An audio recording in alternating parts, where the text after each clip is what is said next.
All right, I got a Goodra that had a pinhole leak right here. It was just kind of like a bad weld. And so I've got some patch material. And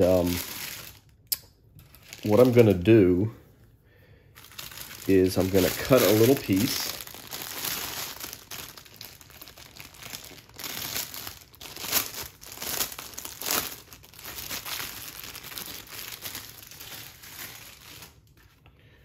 So I need this color, a lighter. And I'm gonna cut kind of like a dime size piece. It doesn't really need to be super big. In fact, I'm gonna probably make it a little more rectangular.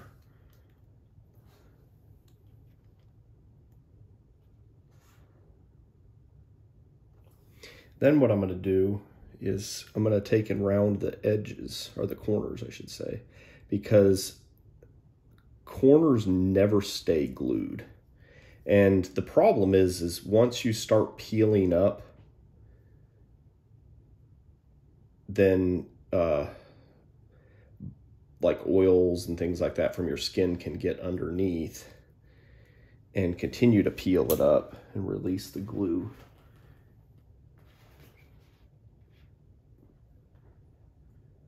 So what I'm going to do now is I want to get rid of the print with some acetone because the glue doesn't really stick to the print. So what I'm going to do is I'm going to mark it first.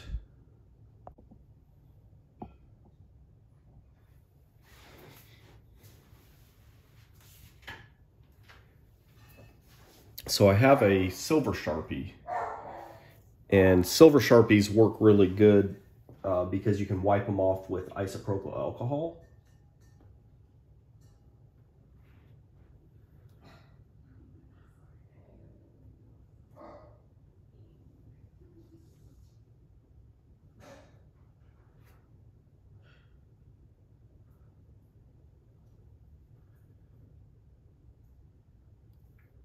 So I need to mark it like this because I need to know where to remove the print, because I don't want to remove too much and then you'd be able to see it. So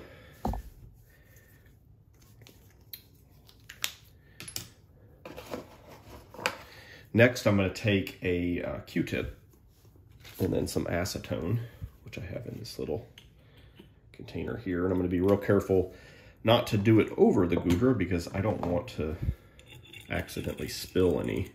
This is going to make the print come off. So I got the Q-tip wet, and then I'm going to come in here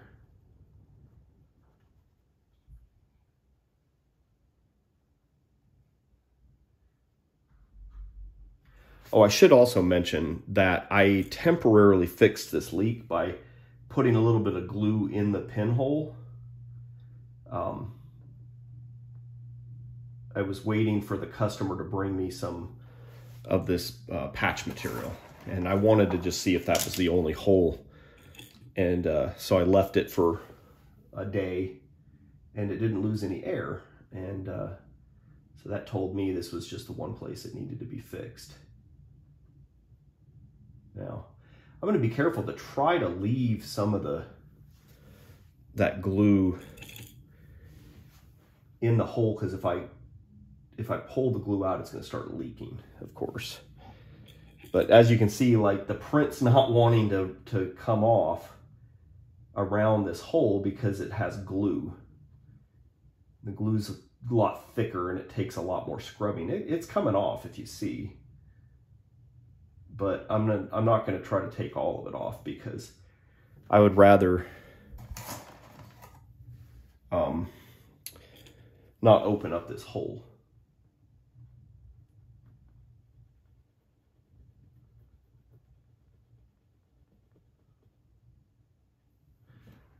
All right, I think that's probably good. Next, what I want to do is take a Q-tip and take some 91% isopropyl alcohol and go ahead and get the silver Sharpie off.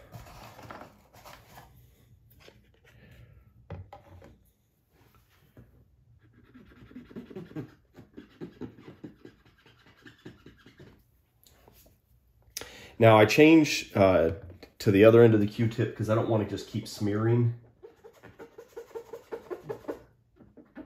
And then I'm going to change to another Q-tip. So the idea is, you know, you're removing the silver Sharpie, but you want to try to not just smear it around. So changing Q-tip ends frequently is a good idea.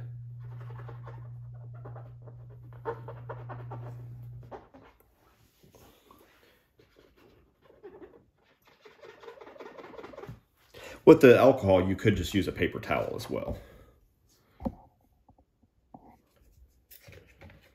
I also want to kind of check the patch and make sure that I didn't leave any silver Sharpie on it when I was drawing the outline.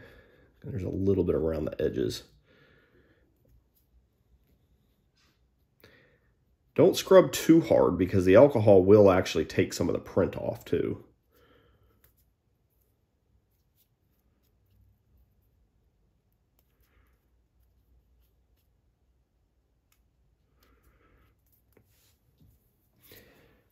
So I'm going to check and see if there's any additional silver Sharpie, and it looks like there is a little bit right in here.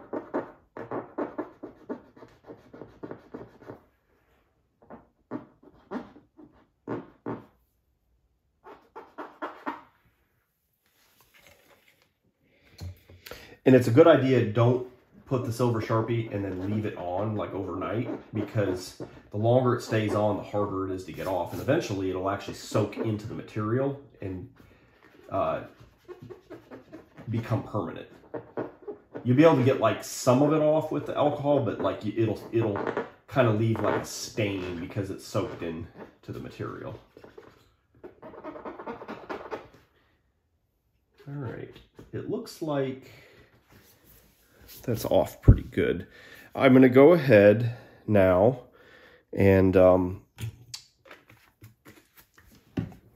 close up my alcohol and my acetone, and I'm going to get my glue ready. I have glue in a syringe. I'm going to go ahead and I'm going to put a little bit on here first. I'm going to also make sure this is dry. Put a little bit on here.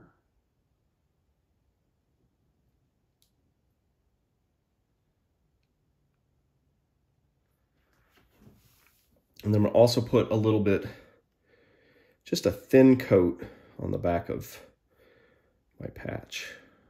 If I put too much, then it's gonna squish out and kind of make a big mess.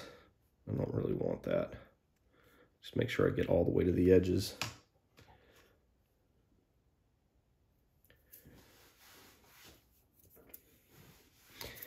And I have a paper towel that I can kind of push against it once I lay this down.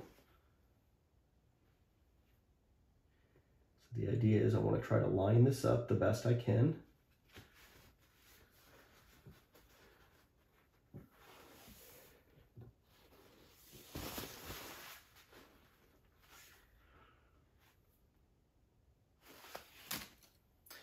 And plus the paper towel, you don't want it the glue to get on your fingers, because then you'll just track it everywhere. So the paper towel is nice to kind of make sure that when you press on it, I may even kind of do it again, that you don't get glue all over your fingertips that you end up tracking.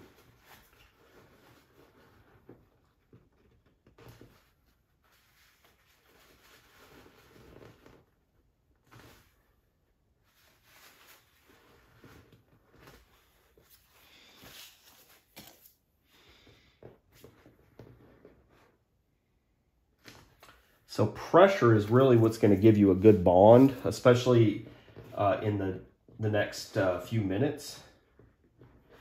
This is kind of a chemical welding process, so being able to kind of hold it like this, where you can really get good pressure. You could even clamp it. But I kind of like to be able to move the pressure around to make sure that I get it everywhere.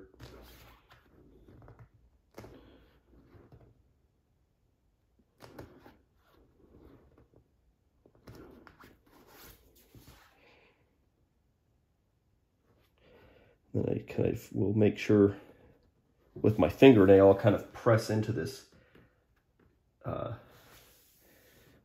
seam kind of at the base to make sure that there aren't any air bubbles. Make sure that it kind of, the glue gets in there and the material gets in there.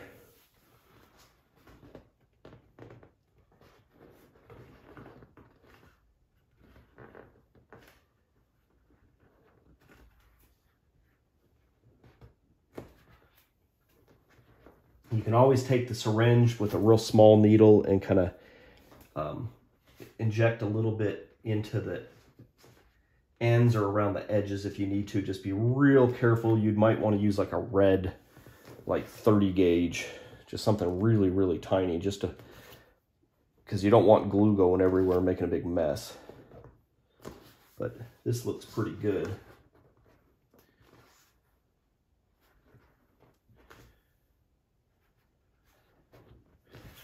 What we can do is